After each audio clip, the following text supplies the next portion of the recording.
Hello, everybody, and welcome to the Team Grothendieck weekly status meeting. So the two phases that we're working on currently, block sync and TX execution, those are the two milestones we're trying to get to.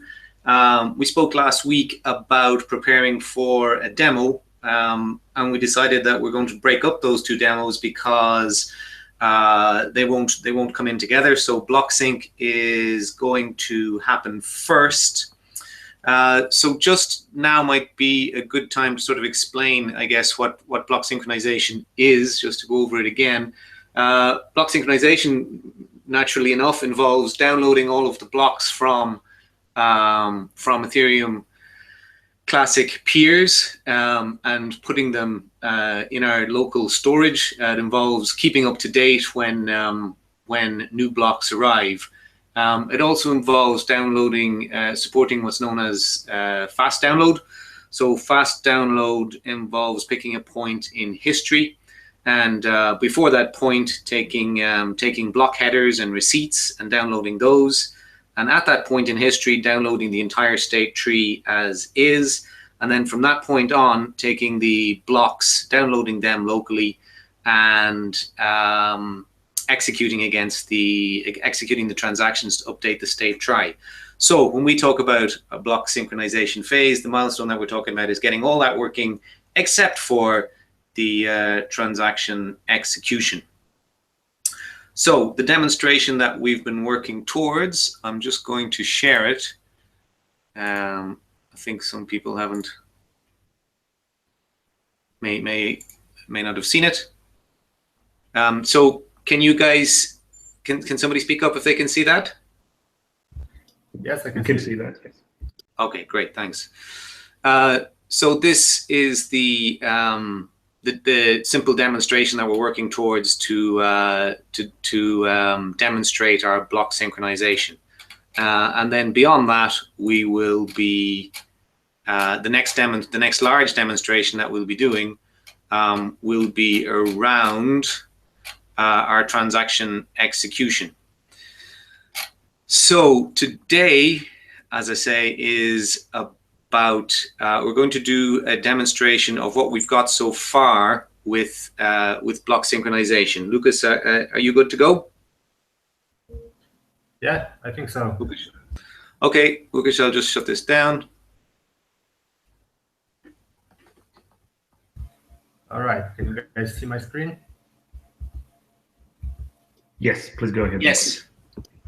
Okay, so for today's demo, I prepared kind of like 3 different features of block sync in ETC client. So I'll first start with connecting ETC client to Geth node running locally on my computer. It's running right here, and I have its node address in the Bootstrap nodes list. I'm going to start the application now.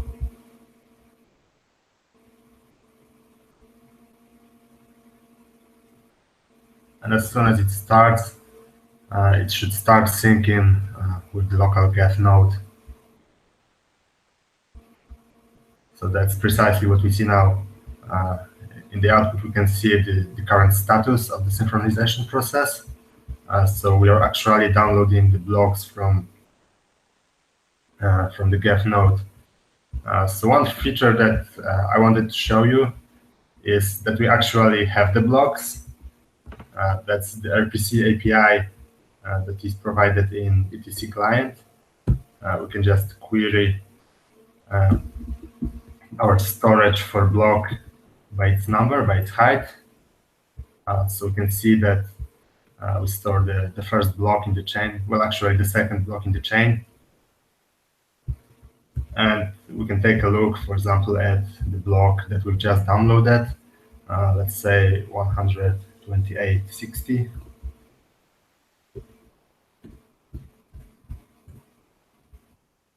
We can see that we actually have the blocks in storage along with all the information about it. Well, actually, what's printed here is just the header, but we obviously also store the receipts and the block bodies. So the first part of the demo is showing that we can restore syncing when we lose a connection with another peer. So currently I'm connecting to one Geth node, which I'm now going to shut down. And we should see that the synchronization process didn't stop, but we no longer download blocks because we have no peers to download from. When I now run the Geth node again, we should see that we actually start to download the blocks again. And that's what just happened. So that is like the first part of the demo. The second part I wanted to show today is that we can restore the download when etc client is shut down. That's what I'm going to do now. I turned off the etc client and running it again. And what we should see is that it doesn't start syncing from the beginning. It should pick up where we left off. That is the block 63,000 something something. And that's what just happened. So that's like the second part of the demo. And the third part, I think the most interesting one, is that we can actually provide the other peers with the information about the blockchain. So what I'll do now is I will run another instance of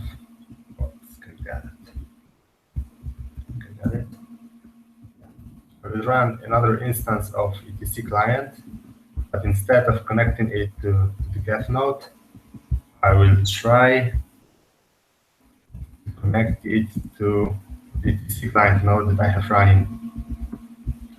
So I have to modify the list of bootstrap nodes to connect to, and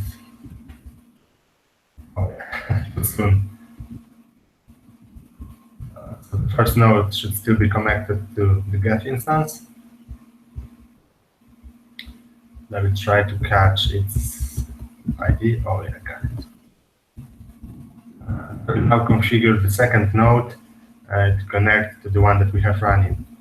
I need to change the ports for RPC and for the application server and data directory for the storage. Alright, that should be it. And I will run the second instance of our etc client.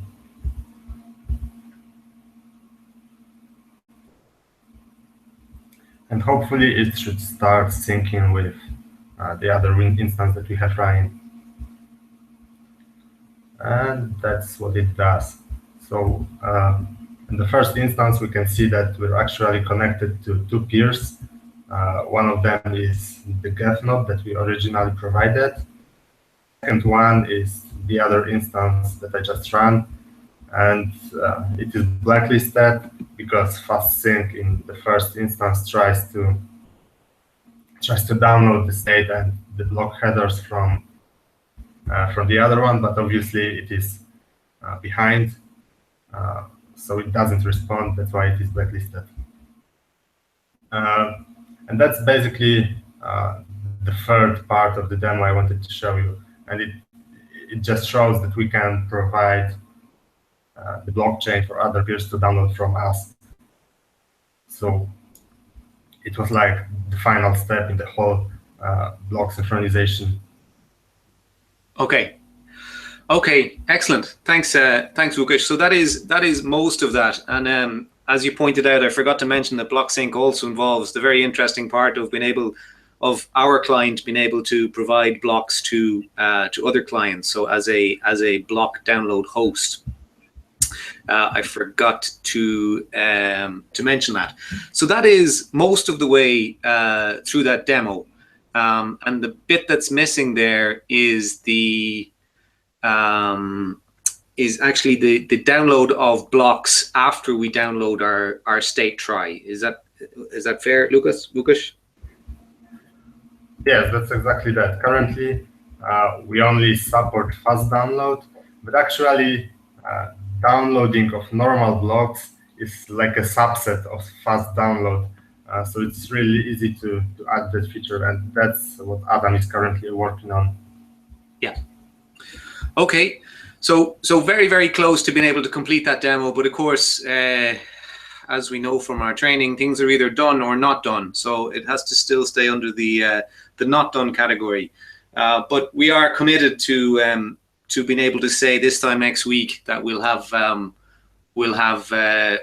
block sync will be in the done category, which means that everything that we know of that's related to that phase will be done, and then we'll be trying to finish our the other phase, which is in progress, which is the TX execution. So that's really the focus for the next few days, is to do whatever it takes to finish block sync, and then start on TX execution.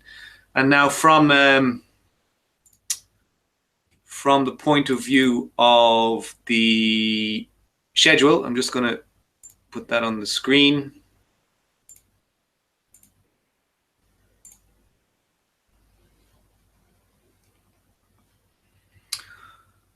Okay, so this is the week that's coming. This is a pretty hard deadline at this stage. We're very confident that we can make it.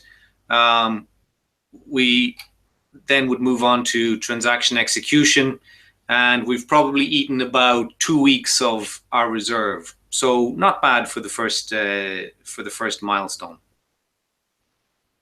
Yeah, so that's it. Last week we concentrated on the EVM runner.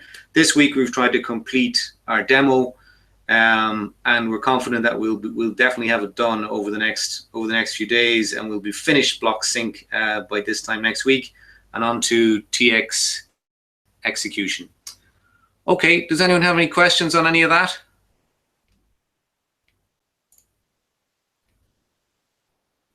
No. Okay, well, I'm not sure there's any other business to discuss. So I think that's our update for this week. Talk to you guys tomorrow, and everybody else this time next week.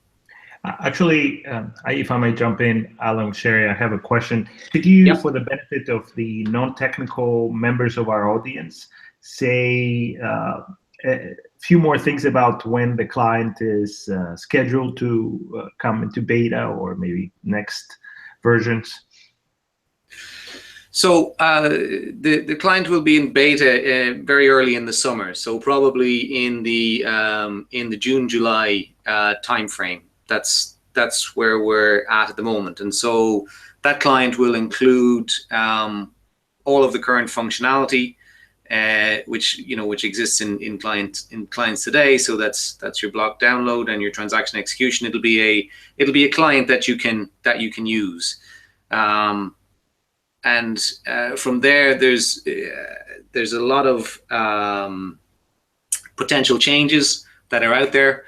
So depending on what the community decides with respect to the monetary policy, which I think is pretty much sorted, we'll have to feed those in as we approach those phases. So, for example, the monetary policy won't affect this phase or transaction execution until we get to the fourth phase. So there is a little bit of overlap, obviously, with transaction execution, but basically when it comes to mining blocks and some of the validation rules, they will affect further on phases. So what I'm trying to say, Nikos, is the shipping date of sort of early, June, July timeframe will include whatever new functionality gets introduced, assuming that it sort of affects that last phase.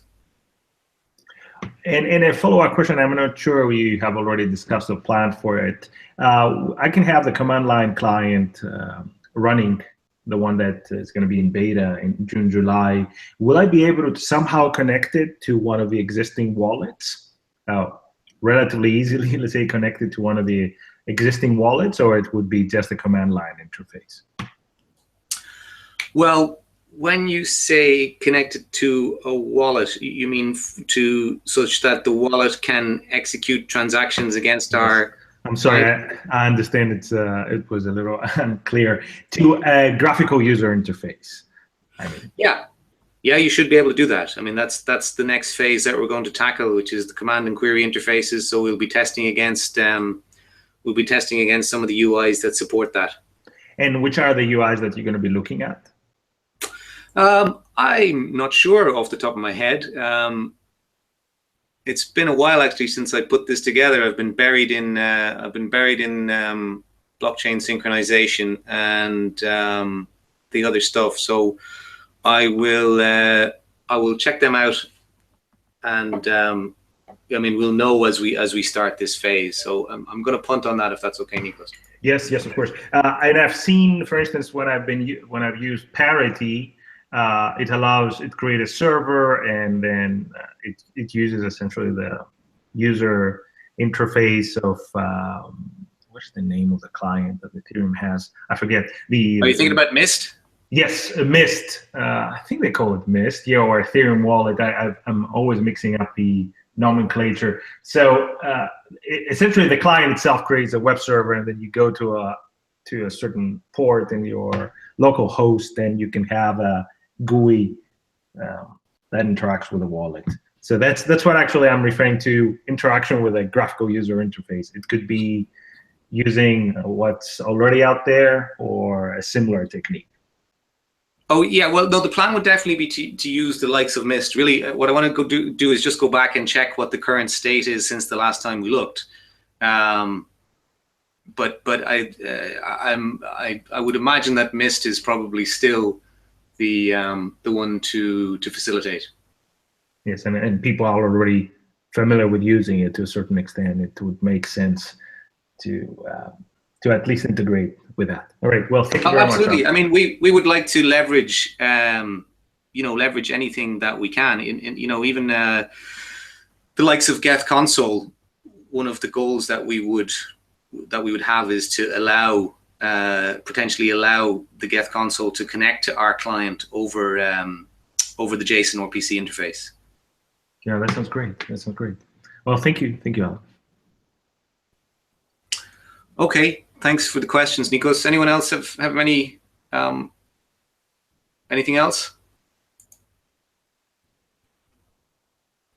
Okay, well, thanks very much, guys. That's the end of the update, and until next week. Bye-bye.